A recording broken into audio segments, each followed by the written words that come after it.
El Señor ha jurado por el orgullo de Jacob. Ciertamente nunca me olvidaré de ninguna de sus obras. ¿No temblará por esto la tierra y hará duelo todo aquel que habite en ella? Subirá toda ella como el Nilo, se agitará y disminuirá como el Nilo de Egipto. Y sucederá que en aquel día, declara el Señor, yo haré que el sol, ¿qué va a pasar? Y que la tierra, ¿qué? Entonces cambiaré sus fiestas en llanto y todos sus cantos en lamento. Pondré cilicio sobre todo lomo y calvicie sobre toda cabeza. Haré que sea como duelo por hijo único y su fin como día de amargura. Dice un comentarista que Dios va a retener su misericordia para todas las personas que no hacen misericordia. Dios va a retener sus bendiciones para todas aquellas personas que no bendicen. ¿Te acuerdas cuál es la religión verdadera según Santiago 1:27? Visitar huérfanos, viudas. Y esa es la religión verdadera. ¿Cuál sería la religión falsa? No hacerlo, ¿verdad? Nuestro Dios es un Dios misericordioso, pero muchas veces el ser humano se olvida de ser misericordioso. Y es que la tendencia, mis hermanos, es olvidarnos de lo que nos han dado. De hecho, Jesús habla de esto en una parábola, ¿te acuerdas? Un siervo le debía unas cuantas monedas, por así decirlo, o una pequeña deuda a su señor, le ruega y su señor lo perdona. Y era una deuda muy grande. Y luego hay otro que a él le debe. Y era una deuda pequeña. Entonces, cuando esta persona le dice, no puedo pagarte, este hombre se enoja, lo mete a la cárcel.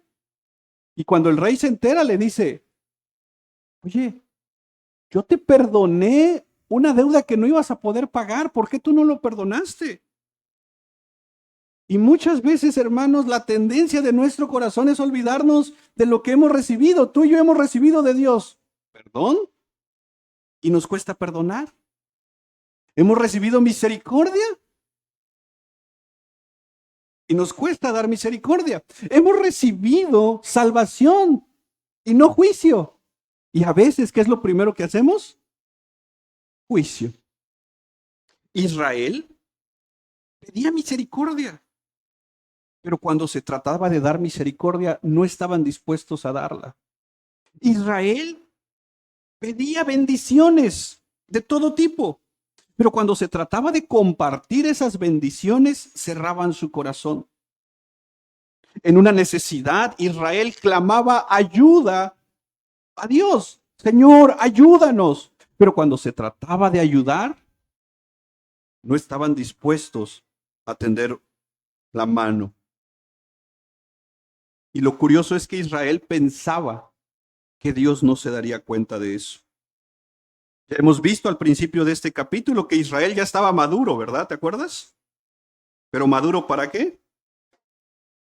Ya hemos visto que constantemente Dios le está advirtiendo a Israel. Y la semana pasada veíamos cómo Israel ya estaba acostumbrado a vivir, decíamos, con el pecado. ¿Y sabes qué es lo increíble de Israel? Que ellos se habían hecho la idea de que Dios no haría nada. Y aquí hay una lección para nosotros, porque las ideas tienen consecuencias. Las ideas moldean nuestra manera de pensar y nuestra manera de pensar moldea nuestras acciones. De hecho, Piper dice, las ideas al tener consecuencia terminan bendiciendo o destruyendo a una persona. Nuestro comportamiento no surge de la nada. Nuestro comportamiento, nuestras acciones vienen de cosas que primero fueron ideas. Eso que una persona diga, ay, es que cuando ni cuenta me di ya estaba yo tomando. No. Ya estaba la idea. La acción fue el resultado de. Por eso Satanás, ¿a dónde envía los dardos? A la mente. Porque él sabe que si cambia nuestra manera de pensar, nuestras acciones solamente van a ser el fruto de las ideas que hemos formado. Israel pensaba que a Dios solo le interesaba bendecir a su pueblo y que a Dios no le interesaba las acciones de su pueblo. Esa era una idea. Y esa idea que Israel tenía como diciendo, si yo vengo al culto, si yo doy mi ofrenda, si yo cumplo con esto, Dios va a estar tranquilo, va a estar contento. Dios no se va a meter en mi vida diaria. Esa era una idea que moldeaba la vida diaria de Israel. Por eso la semana pasada vimos que Israel quería que ya el día de reposo terminara. ¿Para qué? ¿Te acuerdas? ¿Para ir a dónde? Al mercado. Porque quería hacer negocios. Quería hacer todos estos tipos de negocios fraudulentos que veíamos la semana pasada. Y muchas veces, hermanos, cuando hablamos de guerra espiritual, queremos, algunas veces se nos ha dicho que la guerra espiritual simplemente es este tema de conocer a los demonios. He visto libros, no los he leído, pero he visto libros que se especializan en demonios, los nombres de los demonios, su significado, su estructura, su organigrama, potestades, huestes, ejércitos. Y yo a veces me pregunto, ¿y para qué? ¿Cuál es el punto de saber todo eso? Y lo irónico es que muchas veces podemos ser expertos en demonología, por así llamarla, aunque la forma correcta sería angelología, porque los demonios son seres creados, en última instancia son ángeles caídos, pero un dardo de Satanás puede hacer más daño. Te vuelves experto en esa materia y Satanás te envía un dardo diciéndote tú sabes más que otros. Y entonces nos llenamos de orgullo. ¿Y quién ha ganado terreno ahí? Entonces, esa idea de yo sé más que otros se traduce en acciones. No, yo sé más. Entonces, ¿ven cómo las ideas tienen consecuencias? Y se van traduciendo en acciones. Y ese era el problema de Israel. Ellos tenían la idea de que a Dios no le interesaba la vida diaria de su pueblo. Y por lo tanto, Israel tomaba las decisiones que tomaba. La Biblia, por el otro lado, también nos presenta ideas. Por ejemplo, Romanos 15:4 dice, porque todo lo que fue escrito en tiempos pasados se escribió a fin de que tengamos esperanza. Pablo está diciendo que lo que se escribió es con un propósito, que tengamos. Entonces, las ideas de la Biblia, la idea es que produzcan en nosotros esperanza. Y cuando tengamos esperanza, nuestro comportamiento va a ser diferente. Por eso, al cristiano no le debería asustar los eclipses. ¿Por qué? Porque tiene lentes para verlos. Porque tiene. ¿Y de dónde viene tu esperanza? De Cristo. ¿Dónde conoces a Cristo? Y el cristiano anda de, ay, que el eclipse, que ya viene la bestia, que el sello, que el 666. Es porque no tiene esperanza. Primera de Timoteo 1:5, Pablo dice, ¿Puedes poner 1 Timoteo 1:5 tantito, por favor? Creo que eso no lo puse en las notas. Pero el propósito de nuestra instrucción, ¿cuál es? Entonces, ¿qué es una instrucción? Son mandamientos, son consejos, son ideas. Cuando tomamos la instrucción de la palabra de Dios, ¿qué produce? ¿Qué produce? Produce amor. Entonces, ¿cuánto influye, hermanos, lo que consumimos? ¿Verdad? De la abundancia del corazón. ¿De qué está lleno nuestro corazón o de qué lo llenamos en la semana?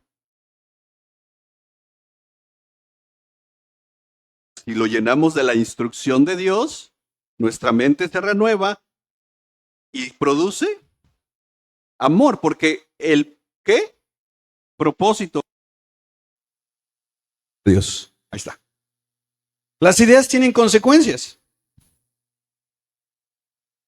porque las acciones nacen de las ideas. Ahora, déjame preguntarte esto. ¿Qué pasa con una persona cuando cree que sus acciones no tienen consecuencias?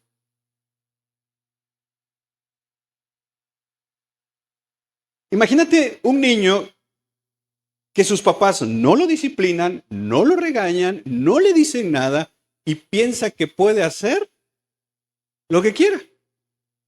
¿Tú has observado esas escenas? ¿Y qué dices? Niños así quiero, dices. ¿Verdad? Y cuando el papá disciplina a los hijos, el hijo ¿qué dice? Ay, papá, te agradezco mucho por esta disciplina. Esta disciplina fue la respuesta a mis oraciones. No. ¿Qué dice el hijo? No me amas. ¿Verdad? Y a veces sí le decimos a Dios, Señor, pero ya no me amas. Y Dios dice, ¿qué? Solo te estoy disciplinando porque te amo. Las personas que piensan que sus acciones no tienen consecuencia, caminan por la vida haciendo lo que quieran. Y ese era el problema de Israel, que pensaba que podía caminar por la vida haciendo lo que quisiera y sus acciones no tenían consecuencia. Israel pensaba que Dios estaba ausente de sus acciones, que Dios no veía lo que ellos hacían en su casa, que Dios no veía lo que ellos hacían en la calle, que Dios no estaba en el mercado, y entonces ellos seguían como si nada. Como la persona que se aleja de Dios y empieza a vivir una vida de pecado y le empieza a ir bien. ¿Conoces a alguien así? Empieza a ganar más dinero. Empieza a ir a lugares que tal vez antes no iba. Y por el contrario, tú que eres fiel a Dios, llega la enfermedad, te corren, ya no hay recursos y te lo encuentras, carro nuevo, súper bien. ¿Y qué es lo que genera en la mente? Porque la persona piensa que porque le está yendo bien, significa que Dios la está bendiciendo. Y entonces dice, no ocupo ir a la iglesia. No necesito esas cosas. Y lo peor de todo es que piensa que sus acciones no tienen consecuencia. El problema es cuando el día de las consecuencias llegan, porque llegará. Y ese es el juicio de Dios. Mira el verso 7 de Amós 8. El Señor que ha hecho, dice. Quiero explicarla un poco. Pocas veces en la Biblia vemos a Dios haciendo juramentos. Es más, en los evangelios Jesús dice que no juremos. Pero Dios sí lo hace. Ve conmigo a Hebreos capítulo 6, verso 13. Y regálenme su atención, porque quiero que veamos a Dios, vaya, haciendo algo que pocas veces hace en la Biblia, y es jurar. Quiero que veamos a Dios haciendo juramentos, pero quiero que entendamos la naturaleza de los juramentos. Hebreos capítulo 6, verso 13. Mira lo que dice. Pues cuando Dios hizo ¿qué? La promesa a Abraham, no pudiendo ¿qué? ¿Qué hizo Dios? ¿Han escuchado estas conversaciones de los niños cuando dicen, te lo juro por? ¿Por qué dicen? Por mi mamá. Me llama la atención que por el papá ni en cuenta el papá. Y todavía ponen así, ¿no? Por esta, dice. No sé qué sea.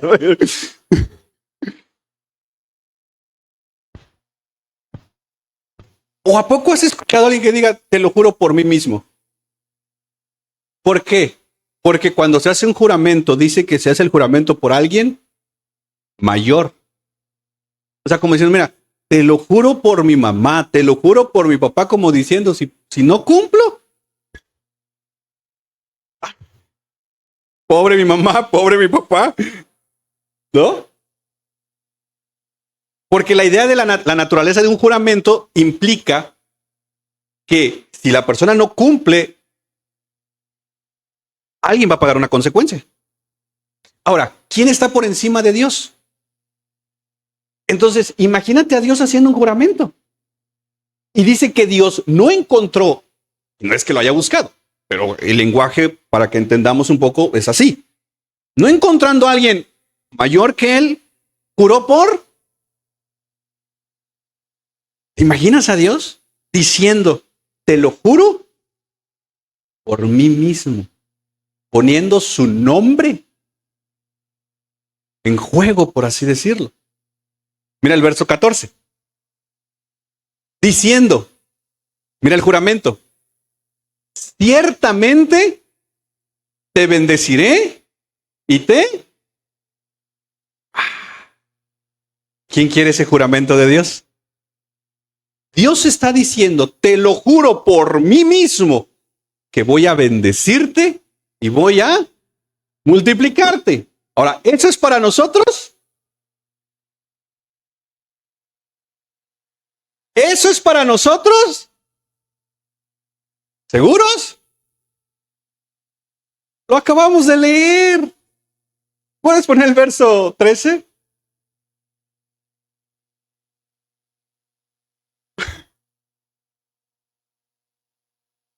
Pero vaya, tranquilos. No, tranquilos. Verso 15. Y así, habiendo esperado ¿con qué? Con paciencia. Abraham, ¿qué hizo? Obtuvo la promesa. Verso 16. Porque los hombres, aquí está lo que les decía hace rato, juran, ¿pues qué? Por uno mayor que ellos mismos. Y para ellos, un juramento dado como confirmación es el fin. Esto es un contexto, vaya, cuando, por decirlo así, cuando la palabra valía, ¿no? Y hermanos, hoy ya no tanto. Yo recuerdo todavía, imagínate que no estoy muy grande. Pero yo me acuerdo que cuando estábamos todavía niños, jóvenes, decíamos, nos vemos a las 4 en el parque. Y a las 4 nos veíamos en el parque. Hoy, 5 minutos antes. Disculpa, es que ya no puedo. Ha perdido la validez de las promesas, de los compromisos, de los juramentos. ¿Verdad? Por eso hoy dice papelito. ¿Verdad? Pero en el contexto del tiempo de los hebreos, toda discusión terminaba diciendo una promesa, un juramento. Mira, te juro que así es. Ok, si lo estás jurando, así es, porque tu palabra, por eso la Biblia dice que tú sí sea y tú no, quién sabe. Verso 17. Por lo cual Dios, deseando qué cosa, mostrar más plenamente a los herederos de la promesa. Ahora sí, ¿quiénes son herederos de la promesa? Ahora sí, ¿verdad? ¿La qué cosa? ¿Qué es la inmutabilidad? Dios no cambia. Y aquí dice que no cambia de su.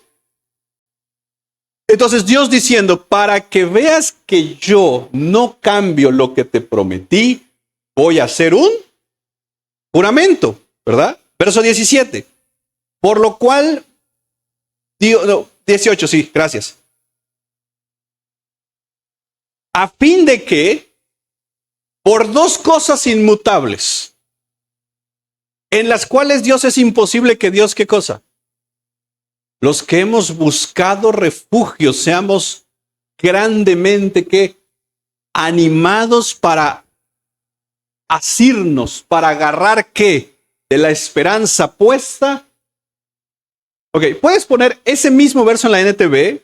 Quiero que veas esto, estas dos cosas inmutables. La NTV dice, así que Dios ha hecho ambas cosas. ¿Qué es? La promesa y él.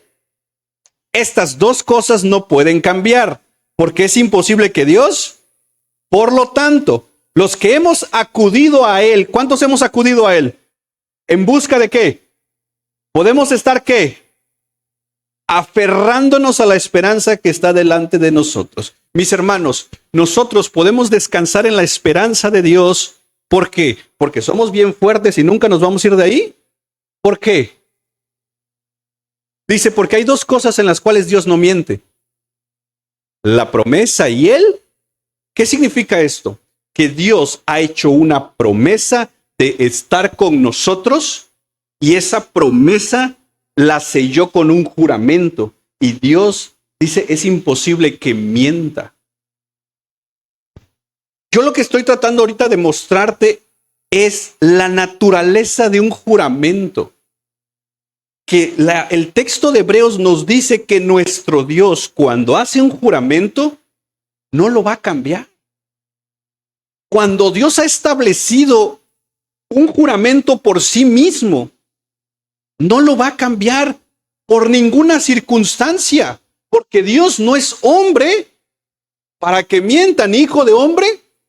Él no es de, juro que te voy a bendecir, juro que voy a estar contigo, pero en cuanto nos portamos mal, en cuanto nos desviamos, ya no. No. El juramento de Dios no es circunstancial. El juramento de Dios lo ha hecho por su propio nombre. Y mira, no sé tú, pero este juramento a mí me bendice. Porque mira lo que termina diciendo el verso 18. A los que hemos acudido a Él en busca de refugio, ¿podemos estar bien? Entonces, sobre tu vida hay un juramento. Dios diciéndote, yo estoy contigo. Pensé que iban a decir amén. Aunque a veces no lo creamos. ¿Y sabes por qué está contigo? Porque lo ha jurado, lo ha prometido. Ahora, ese es el lado padre del juramento de Dios. Pero también Dios ha hecho otros tipos de juramentos. Y en el caso de Amós, hay por lo menos 3 veces una mención de Dios haciendo juramentos. Miren, vuelvo a repetir, en la Biblia pocas veces vemos a Dios haciendo un juramento. Y en el libro de Amós lo vemos 3 veces. Mira capítulo 4, verso 2.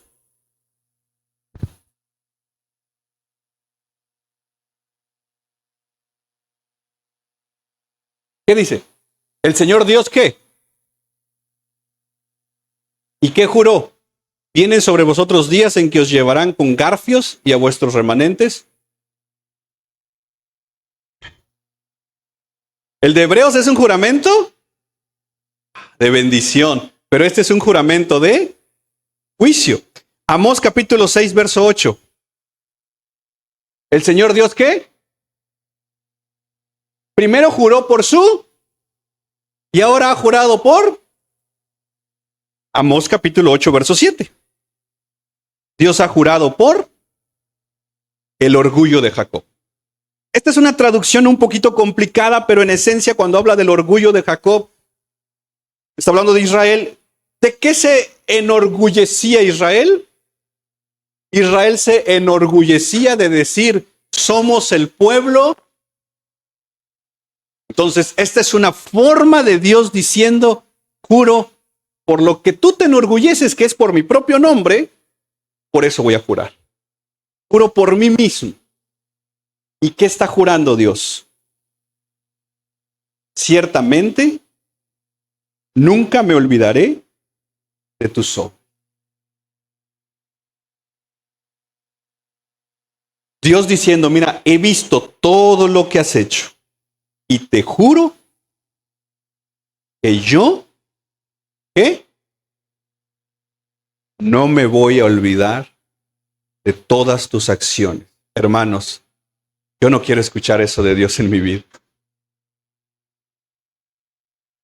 Porque en la balanza, ¿cómo nos iría? Y mira, Israel pensaba que ellos podían hacer lo que querían, que el juicio nunca iba a llegar. Pero llegó el día donde Dios les recuerda que traería un juicio. Y en una aplicación para nosotros, mis hermanos, tú y yo tenemos una promesa de parte de Dios. ¿Y sabes cuál es? Cristo viene. Y para el pueblo de Dios ese día es glorioso. Pero para el que no tiene a Cristo, ¿cómo va a ser ese día? De juicio. Muchos se burlan de nosotros, de que siempre estamos predicando que Cristo viene. Y por esa burla nosotros hemos dejado de anunciar que Cristo viene. Hoy ya no se predica que Cristo viene. Para que no se burlen de nosotros. Y lo peor de todo, que dentro de las mismas filas del cristianismo hay gente que se ha atrevido a ponerle fecha. ¿Y cómo termina? En burla. Y el mundo, que es experto en generalizar, no dice uno de los cristianos, no dice ¿qué? Todos los cristianos cada rato andan poniendo fechas y fechas y fechas y sus Cristo no viene. ¿Y cómo quedamos? ¿Cómo? Mentirosos. Y entonces tú dices, o uno dice, para no quedar como mentiroso, mejor ya no digo nada. Y lo peor de todo es que nos podemos acostumbrar a vivir una vida cristiana sin la expectativa de su llegada. Cuando en cualquier momento Cristo llega. Hemos dejado de prepararnos para ese encuentro. Y por eso, por así decirlo, aflojamos el paso. Hemos dejado de compartirle a las personas y de advertirles, arrepiéntete, porque Cristo y la llegada de Cristo no descansa en lo que yo comparto, descansa en que Él prometió venir. Y ya vimos que si Él lo prometió, se va a cumplir. Mucha gente, y yo me encuentro uno de ellos hace años, cuando yo no era cristiano, yo creo que minutos antes de que Cristo venga me arrepiento. O decía, minutos antes de morir, me arrepiento. Muchos como cristianos no hemos querido componer nuestra vida, no hemos querido comprometernos con Dios porque siempre creemos que hay tiempo. Hemos perdido todo enfoque al mensaje de la llegada de Cristo y al igual que Israel, empezamos a vivir una vida pensando que nuestras acciones no tienen consecuencias. Y en últimas instancias, si mi vida no está dando frutos, eso significa una sola cosa. ¿Qué significa? Que mi vida no tiene vida. Porque lo que está muerto produce fruto. No. Lo que tiene vida produce frutos. Y si yo digo, no, cuando tenía 3 años hice la oración del pecador. No, dice, si mi cuna era cristiana. Y si Cristo viene hoy, ¿te vas con Él? Sí. Entonces hasta me bañaron de aceite. Dependemos de muchas veces acciones de terceros y no miramos si realmente tenemos una relación con Dios. Lo hemos dicho varias veces, hermanos. En aquel día habrán grandes sorpresas, al grado que el mismo Jesús dijo que habrá gente que diga, en tu nombre hice milagros, hice esto, hice aquello, hice lo otro, prediqué. ¿Y qué les va a decir el Señor? Te conozco, hacedor de maldad. Y como a veces hablamos o cuando vamos a la Biblia, no logramos detenernos o no queremos detenernos en todas las menciones que hable, por ejemplo, del infierno. En la doctrina del infierno, a veces para la iglesia hoy en día está olvidada. ¿Cuándo fue la última vez que escuchaste un sermón sobre el infierno o sobre juicio? ¿Esto no es atractivo? Yo estoy consciente de esto. Mejor de siembra para nuestro clima, ¿no? Hermanos,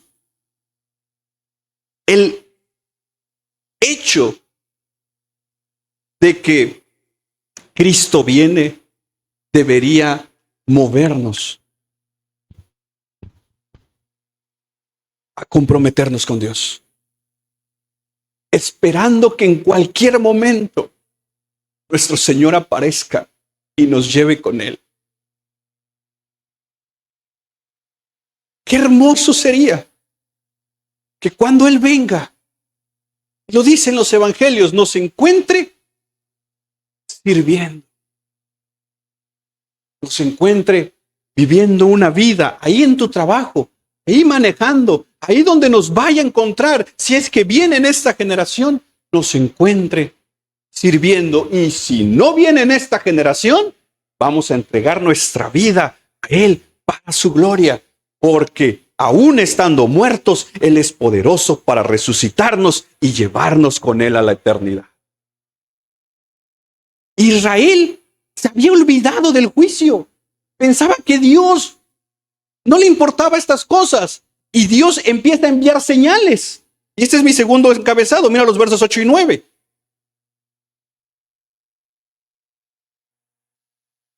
Y aquí voy a tratar de clarificar este elemento de las señales. Verso 8.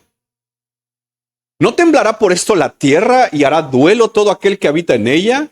¿Subirá toda ella? ¿Quién es ella? La tierra, ¿verdad? Como el Nilo se agitará. ¿Qué se agitará?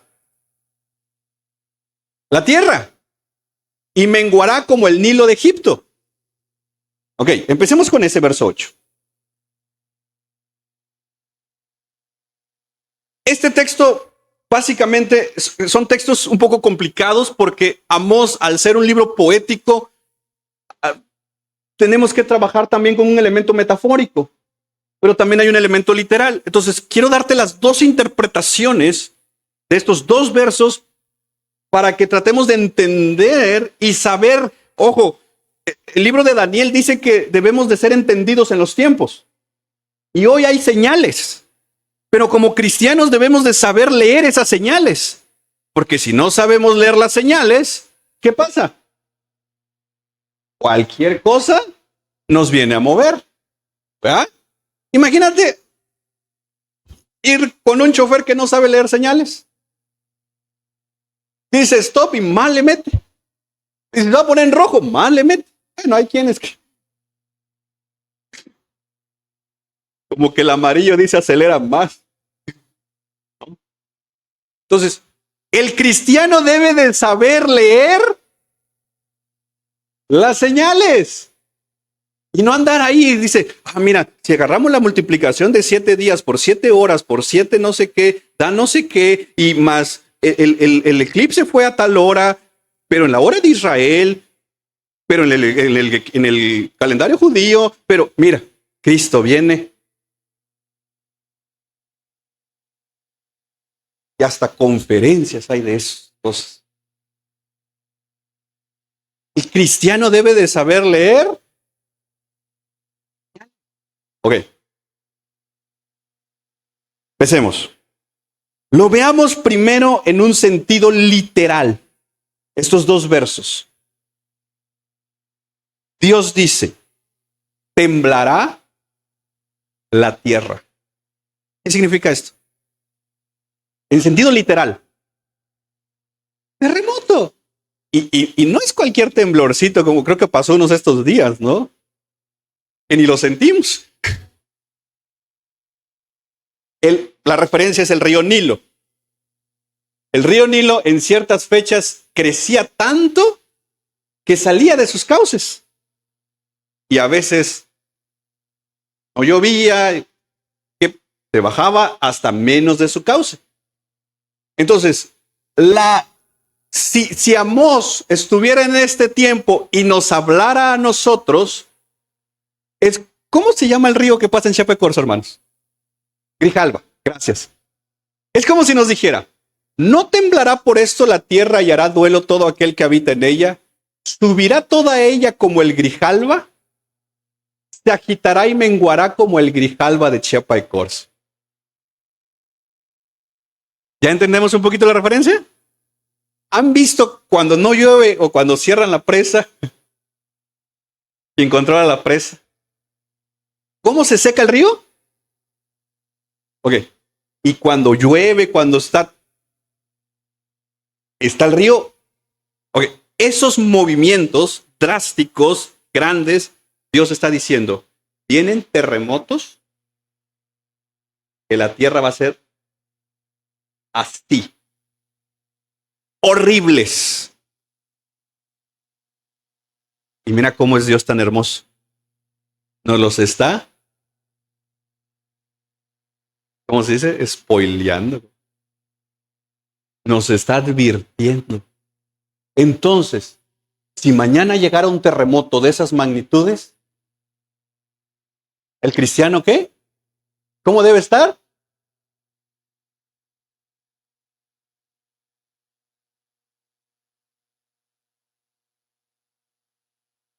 ¿Cómo debe estar el cristiano?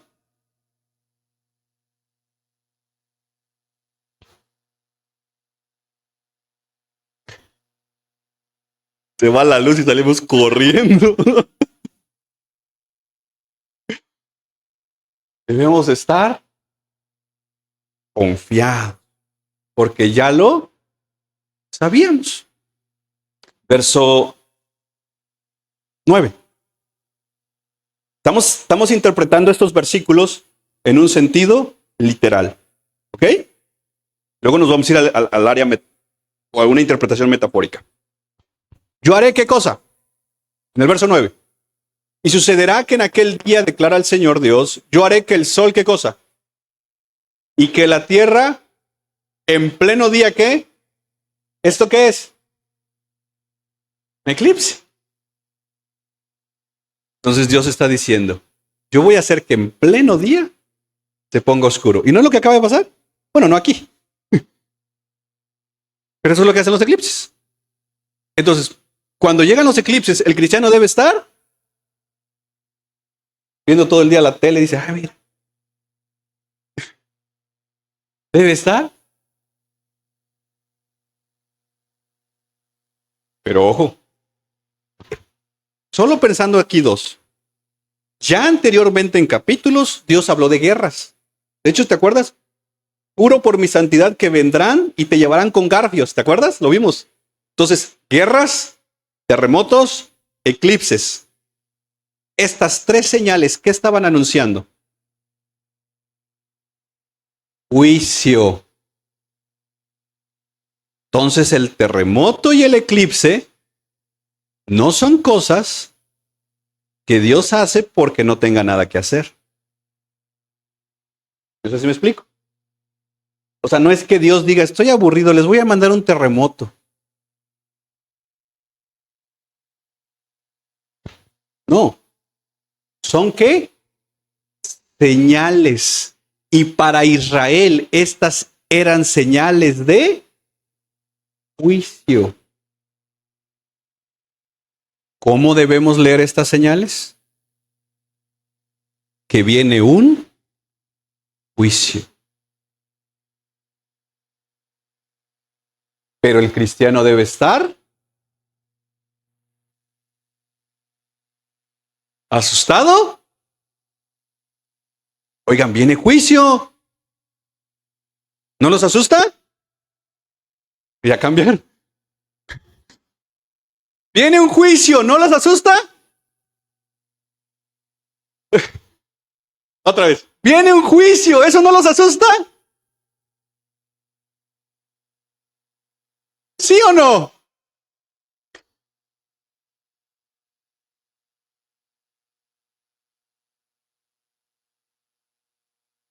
¿Y dónde está tu confianza?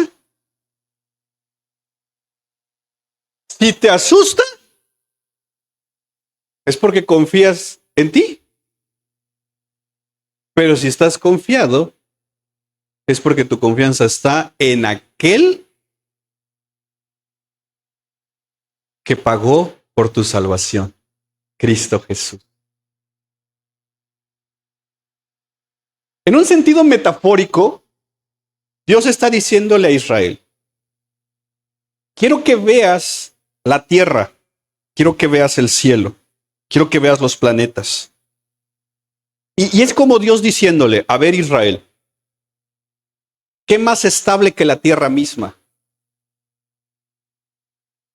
¿Qué más estable que el sol salga todas las mañanas, se meta en las tardes y salga la luna en la noche? ¿Qué más estable que eso? Y es como Dios diciéndole a Israel, mira, yo voy a remover todo lo que para ti puede ser lo más estable. Y un mensaje que surge acá, básicamente le estaba diciendo, voy a remover todas tus confianzas. ¿Confías en el dinero? Te lo voy a quitar. ¿Confías en tu salud? Te voy a mandar una enfermedad. ¿Confías en que tienes todo? Te lo voy a quitar todo. ¿Sabes por qué? Porque has puesto tu confianza en todo menos en mí. Y para muestra, yo puedo hacer, dice Dios, que la tierra se mueva como la marea de un río.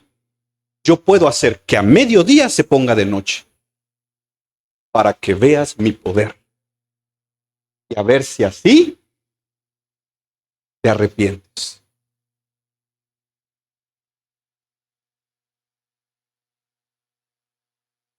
Y ojo aquí, hermanos, porque como cristianos debemos, como te dije, aprender a leer estas señales, porque la gente, y lo veremos en 15 días, lo veremos, que la gente buscará respuestas, buscará la palabra de Dios, y llegará el día donde ya no habrá. Entonces, como cristianos hoy debemos entender lo que está pasando allá afuera, lo que está pasando en el mundo. No en un sentido de alarma, no en un sentido de hacer videos en YouTube, no, en el sentido de, una, estar tranquilos y dos, compartir el evangelio. Mira, nuevamente en este tema de las señales. ¿Me tienen un poquito de paciencia? Quiero explicar un poquito este tema de terremotos, guerras y todo lo que hoy vemos, porque hoy lo vemos en las noticias, ¿verdad? Y como cristianos debemos de tener un criterio, no de, mi profeta dice, mi apóstol, no, lo que Dios dice en la Biblia. Entonces debemos de saber leer lo que está pasando a la luz de la Biblia. Entonces, ¿me permites enseñarte un poquito de esto? Para que sepamos leer lo que está sucediendo. ¿Va? Ok, va. ¿Cómo debemos leer entonces las señales? Hay dos formas. Una, debemos de saberlas leer como consecuencias de nuestro pecado. Génesis capítulo 3, verso 17.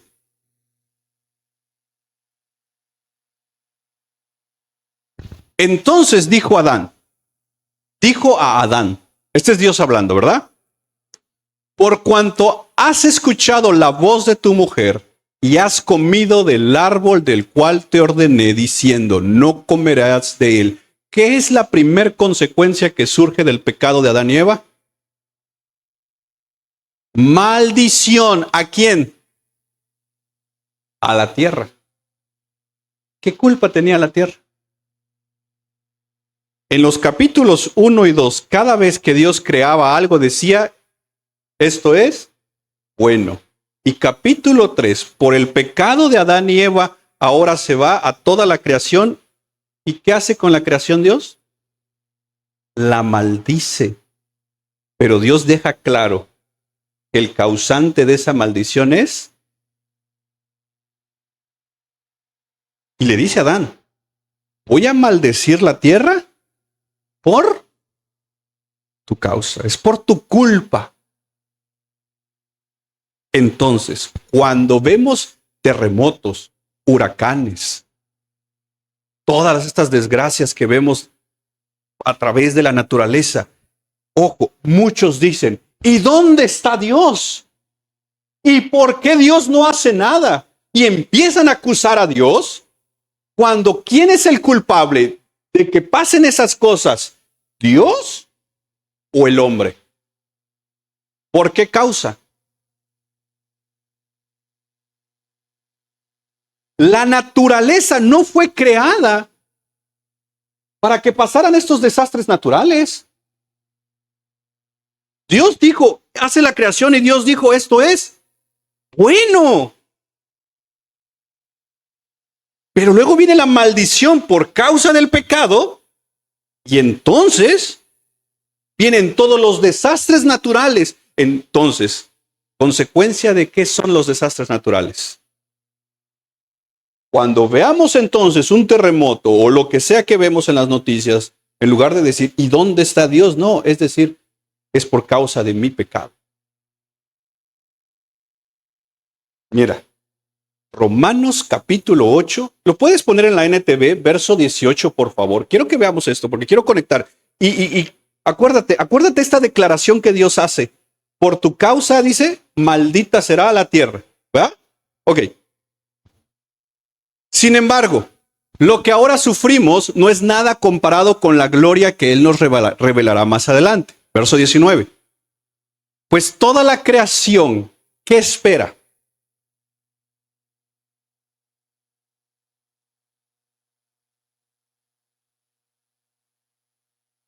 Mira, si a ti te preocupa que quién es hijo de Dios y quién no es hijo de Dios, tranquilo. Dice que la creación anhela el día que se revelará quiénes son los verdaderos hijos de Dios. ¿Cuándo será ese día?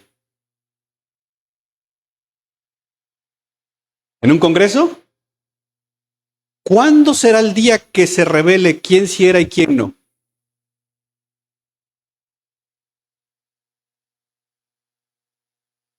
¿En el juicio final?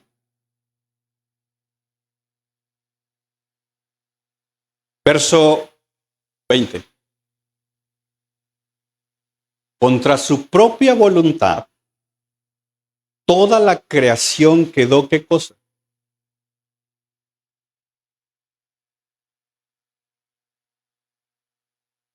¿Y por culpa de quién pasó esto? Del pecado. Dice que la creación era bendita, pero contra su propia voluntad, ¿qué fue? Maldecida. Por culpa de el pecado. Pero con gran esperanza. Verso 21. La creación que espera. El día en que se unirá junto con los hijos de Dios a la gloriosa libertad de la muerte y la... Si se está descomponiendo esta creación por culpa de quién es? Del pecado. Entonces, cuando veamos desastres naturales, no le andemos echando la culpa a Dios. ¿Y Dios dónde está? ¿Y por qué Dios no detuvo el huracán? ¿Y por qué Dios? ¿Y por qué Dios? Es nuestro pecado que trajo maldición a esta tierra. La creación era bendita. El pecado, mira las consecuencias. El pecado afecta mi vida, la relación en mi familia, la relación con mis amigos, en mi iglesia. Y hasta afecta la creación.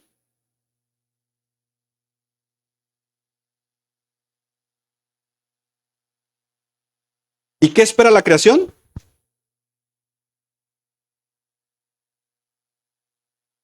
Espera el día.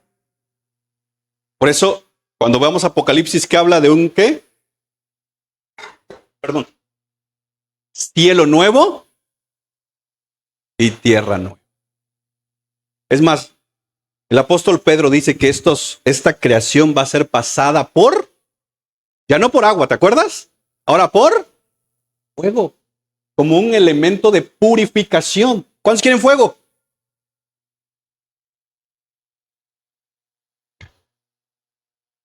Fuego, fuego, queremos más, decíamos antes. Verso 22. Pues sabemos que hasta el día de hoy, ¿qué hace la creación? ¿Qué hace la creación? ¿De qué? ¿De felicidad? Dice, ay, estos humanos, gloria a Dios por estos humanos. Si pudiéramos personificar a la naturaleza, que ojo, no sé, eso no. Aquí el lenguaje pareciera que se personifica, pero no. Hay un elemento de vida, porque la naturaleza genera, pero por las leyes impuestas por Dios. Pero en un elemento de personificación, es como si, imagínate, vaya, Pablo está diciendo que hay un dolor de la naturaleza, hay un dolor de la creación. Y mira la comparación. Y aquí las mujeres que han tenido hijos pueden entender un poquito, porque dice que está sufriendo como con dolores. ¿Qué está esperando? Está esperando el día que Cristo venga. Y a veces pienso que tal vez lo está esperando más que nosotros. Porque la creación dice, gime de angustia. Es como, este lenguaje es como decir, está desesperada que ya Cristo restaure todo. Y nosotros estamos desesperados por tanto calor. Entonces, cuando vemos todas estas cosas, todas estas señales, son solamente anuncios de un juicio. Mira Jeremías capítulo 3, verso 1 al 3. Y para entender un poquito esta referencia, ¿me regala unos minutos más? Ya son las 11. ¿Sí? Regálame unos minutos más. Ok. En el Antiguo Testamento, pues hay esta referencia de el esposo y la esposa. El esposo es Dios, la esposa es Israel. En el Nuevo Testamento, ¿quién es la esposa o quién es la novia? La iglesia. Ok. Entonces, a veces el lenguaje de los profetas tiene mucho que ver esto como un matrimonio. ¿Sale? Porque lo que va a decir acá, espero no le ofenda a nadie. ¿Sale? Quiero que veas este lenguaje entre un esposo y una esposa que Dios está usando para una referencia de él con su pueblo. ¿Estamos de acuerdo? ¿Estamos advertidos? Ok. Dios dice, si un hombre se divorcia de su mujer, y aquí se habla de infidelidad, ¿volverá él a ella? Es decir, el primer marido. Imagínate. No. Vamos a poner esto que está poniendo Jeremías. Está casado el hombre, su mujer lo engaña, se va con otra mujer, con otro hombre, o quién sabe estos tiempos. Y dice, si esta mujer regresa con su esposo, este hombre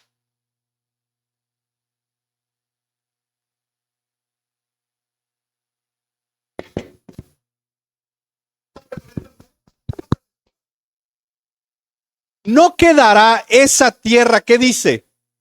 ¿Quién es esa tierra? La mujer. Una referencia. En este ejemplo, ¿quedará totalmente qué?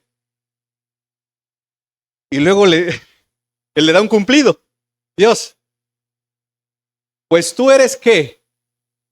Una ramera con muchos amantes y sin embargo dice, mira, lo que Dios está diciendo es, entre ustedes,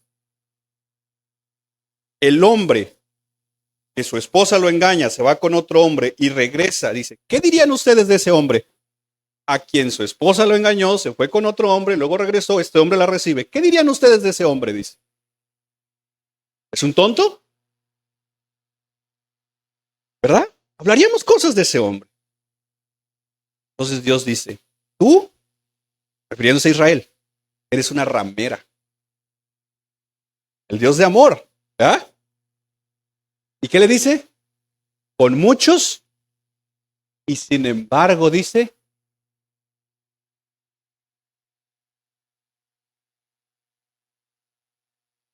verso 2.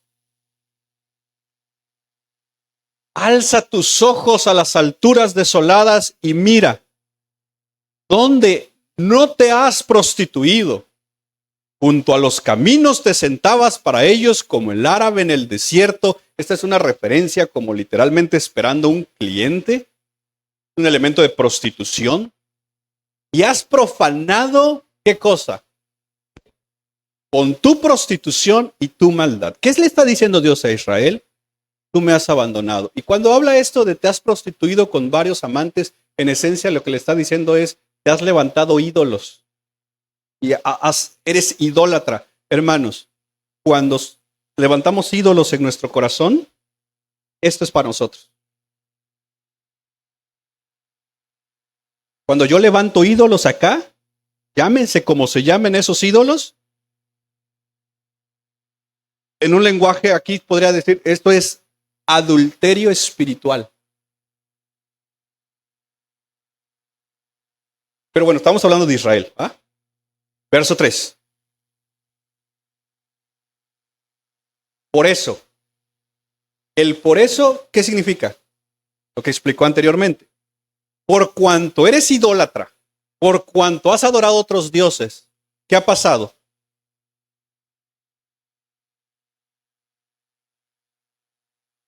Luego nos quejamos, ¿y por qué no llueve? Es que el cambio climático. Es que los aviones. Es que, mira, podemos encontrar muchas razones químicas, biológicas, físicas y lo que sea, pero en últimas instancias todo lo que hoy está pasando es por causa de una cosa y se llama pecado. Y es nuestro pecado. En Isaías capítulo 2, versos 5 al 22, quiero ir un poquito rápido porque ya por cuestiones de tiempo, ahí nos dice prácticamente que todas las cosas que pasan no solo son señales del hecho de nuestro propio pecado, son señales de advertencia que Cristo viene. Entonces, todos estos desastres, básicamente, uno, recuerdan nuestro pecado, pero también anuncian que Cristo viene. Entonces, el cristiano, al ver estas cosas, son buenos momentos para ponernos a cuentas con Dios, pero también llenarnos de esperanza de que el día de nuestra redención está cercano. Y por favor, no nos compremos este cuento de que, ahorita miren, tú ves por lo menos un vistazo a la historia, a lo largo de toda la historia ha habido terremotos, volcanes, huracanes, maremotos, tsunamis, guerras, rumores de guerras. En últimas instancias, si lo quisiéramos ver así, las señales se han cumplido. ¿Sabes cuándo empezaron los últimos días?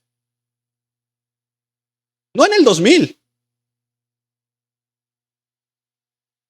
Desde que Cristo estuvo en esta tierra. Estamos viviendo los últimos días. Y eso me lleva a mi tercer encabezado. Verso 10. Vayamos un poquito rápido, hermanos, porque ya va a haber hot dog. Entonces, dice Dios, cambiaré sus fiestas en llanto, ¿ah? Sus cantos en lamento. ¿Pondré qué cosa? sobre todo lomo y calvicie. Haré que sea como duelo por hijo único y su fin como día de amargura. Ok. Mira lo que Dios va a hacer.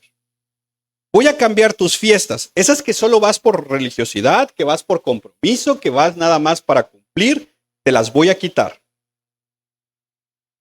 Y voy a convertir eso en llanto. Tus cantos, tus alabanzas, que ya te dije que te callaras. Amós 5, ¿te acuerdas? Seguiste cantando. Te las voy a convertir en lamento.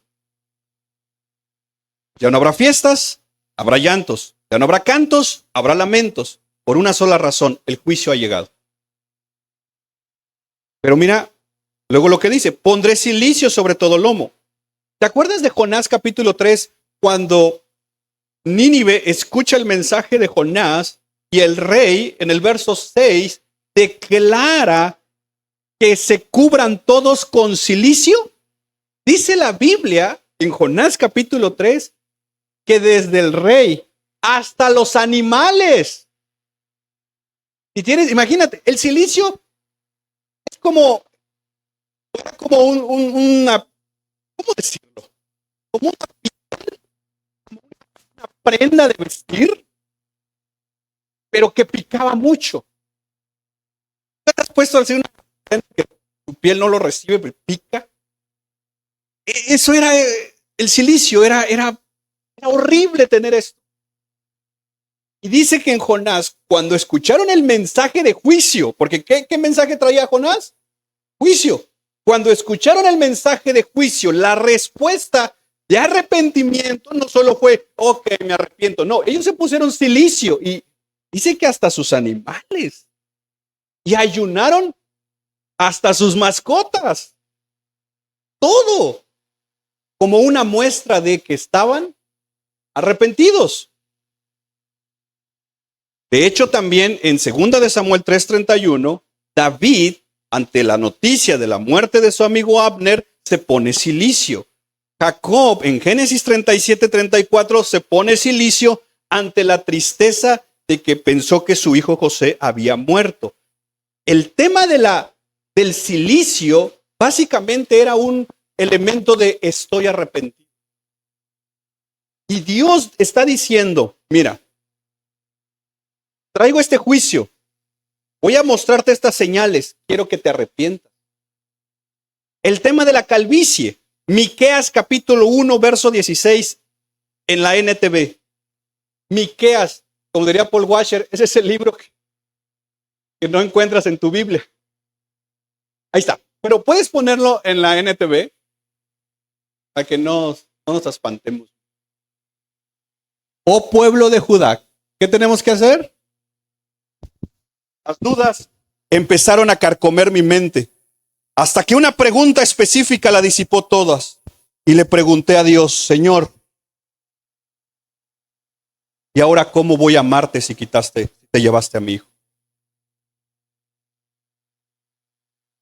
Y Dios está diciendo, el dolor que van a sentir es como si ustedes perdieran a un hijo.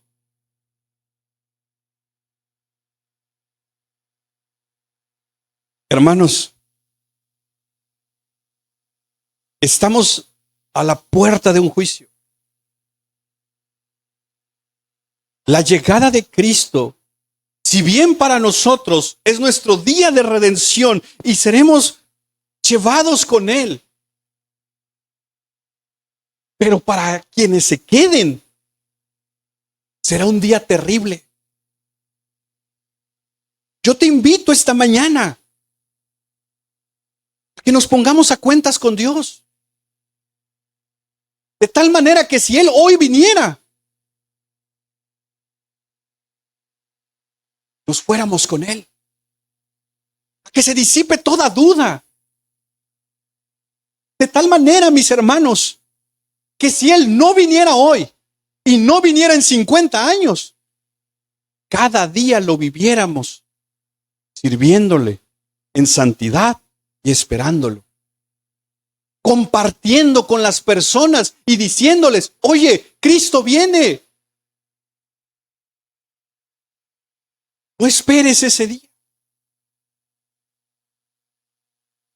Tú y yo tenemos la bendición de la salvación. Si vemos estas señales, es un llamado para alinear nuestro camino. Pero también es un llamado para compartir el Evangelio. Porque el Evangelio es esperanza. Y tú y yo tenemos esperanza.